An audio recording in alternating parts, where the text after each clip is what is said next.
Okay, so this is part two of the issues in biodiversity lesson plan. I wanted to show you how to do standards 2-3 and 2-4. So these standards, these I would say are the more of the challenge two standards. These are a little bit harder. So I think less of you guys are going to do them, but if you want a good challenge, try to tackle this a little bit. So the first one is construct and revise an explanation based on evidence for the cycling of matter and the flow of energy in aerobic and anaerobic conditions. So aerobic means with oxygen and anaerobic means without oxygen. The problem with using this standard for the rainforest is it applies, but this standard actually applies in other situations. Like I can think of a lot of ocean situations that it applies a little better. So, but I will show you how it worked for mine in Borneo. So, where's the aerobic respiration in the rainforest? Meaning the respiration, the breathing that's happening with air, with oxygen. So this is happening in the trees, the plants, animals, birds, reptiles, and ultimately it results in 36 ATP, which is a unit of energy. It gives off a lot of energy. Basically, it's organisms breaking down carbohydrates and organic compounds in their cells to get the energy that they need. This is called aerobic respiration. It's the opposite of photosynthesis, and we learned about it earlier in the year. So while photosynthesis uses energy from the sun and carbon dioxide and water to make sugar and oxygen, like basically going this way. This is the opposite. This is animals and plants. Why are plants on there if they photosynthesize? Because at night they need to breathe too, and there's no sunlight to get that started. So plants actually use up oxygen at night, not as much compared to what they make in the day, but they do a little bit. So it's using sugar, C6H12O6, and oxygen to give off carbon dioxide and water and energy, okay, to give them energy for survival. Okay, so where is anaerobic respiration happening in the rainforest? So this is happening mostly under the soil, where no oxygen is present. Bacteria are doing it, and it does make energy, but less energy. It can also give off some byproducts like methane gas, ethyl alcohol, acetic acid, hydrogen sulfide, and it'll break down sugar without having any oxygen. So that's the process that's going on.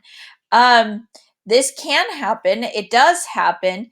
It is a good cycle in when there's no oxygen available, but it's mostly happening by bacteria in the rainforests. So basically, if something dies, there's a lot of dead matter besides this tree here, but if there's lots of oxygen available, dead plant and animal material breaks down really quickly and is reabsorbed. But even without oxygen, matter will still be broken down anaerobically by bacteria. Um, the in other places, and I put it on let me go back. I put it on the help section. I put it as an example, like in the ocean, when they have a red tide and lots of plankton are growing and it uses up all the oxygen. Without all that oxygen in the water, a bunch of small fish and small things will die first, and then because they're all dead and the bigger animals can't find food, then they start to die. So in other places, the anaerobic and the aerobic situation make a little more sense. It's a little easier to do. So here's this last standard being addressed is use mathematical representations to support claims for the cycling of matter and the flow of energy among organisms in an ecosystem. So almost all the energy in a rainforest is in the trees and plants. If you cut down the trees and plants, there's almost no nutrients left. So a lot of times people go into the rainforest and they're like, look how lush and amazing it is. Let's chop it all down and we'll put a great little plantation here and grow palms for palm oil or something else. The problem is there's almost no nutrients in the soil. So what in the world? Why are so many things growing? Why doesn't the soil have any nutrients? Because it rains so much that the nutrients are literally leached or washed out of the soil. So there's none left. So how are those plants and animals growing?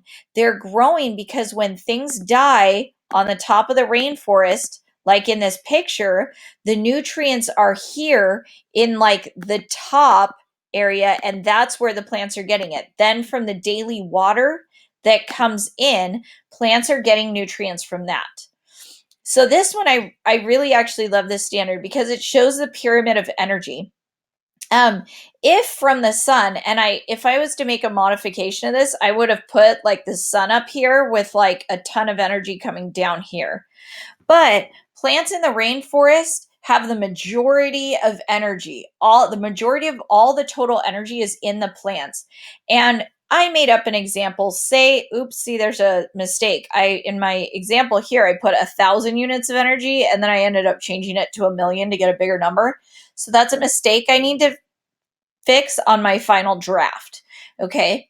If there were 1,000,000 units of energy in the plants of the rainforest, then in the next level up, things that eat the plants, and these are all the herbivores and insects that eat plants, this level is only going to have 100,000 units of energy. So 90% less energy moving one level up. It only has 10% of what the one below it has. There's a question on your benchmark about this, so make sure you pay attention to that question. Okay. So this level eats just plants, just herbivores are on this level. Some of you guys are herbivores by being vegetarians or vegans, and that is this level. Then going the next level up is 10% of what the level before. So it's 90% smaller or only 10% left. And on this level, it's the omnivores. These are the ones that eat plants and animals. So we've gone from 1,000,000 units of energy to 100,000 to now we're only at 10,000 units of energy on this level. And then the last one is the carnivores, which are the top level. So you divide it, take off 90% again, and it's only at 1,000. So notice this doesn't look that much like a pyramid. It looks more like a church or something like that with a steeple or something. This is how I would like you to build your pyramid. I doubt you'll find pyramids already made. This one I used on Google Drawing, and I just inserted squares and drew it. The great thing about a Google Drawing is then when I put it in here, it actually automatically updates to my presentation. So if I go and make this change here, where I changed this on my Google Drawing, the way I inserted it makes it so that it automatically updates here on my slide, which is nice. So what can humans do to impact the energy of the rainforest? Well, I listed some things off here, including some little websites where you can calculate your carbon footprint. And that was the end of my total slideshow.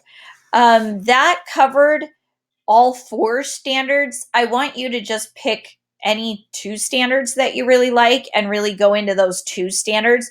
Make sure you do those 2 standards really well.